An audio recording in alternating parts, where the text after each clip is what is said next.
Il Nur Zakarin della Katyusha ha vinto in solitaria l'11ª tappa del 98esimo Giro d'Italia di 153 km da Forlì a Imola. Ha preceduto di 53 secondi Carlos Betancourt e Franco Pellizzotti.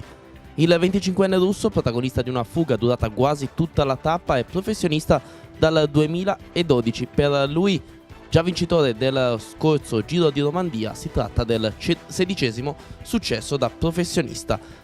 Tra i big invece qualche scintilla, ma senza conseguenze rilevanti per quanto riguarda la classifica. La tappa numero 11 da Forlì a Imola si presenta con 153 km e tanti gran premi della montagna. Poca pianura per questa tappa, che si conclude nel circuito dei Tre Monti e in una parte dell'autodromo di Imola.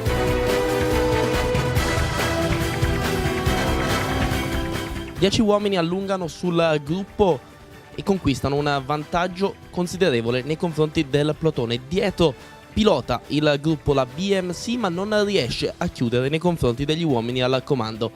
Dagli uomini che guidano la corsa esce Zakarin, che conquista così la vittoria nella tappa numero 11 del Giro d'Italia. Dietro attacca Kung della BMC e si forma una sorta di lotta tra gli uomini più attesi, con lo scatto senza conseguenze di Contador. Niente cambia nella classifica generale per Zakarin, una gran bella vittoria in solitaria.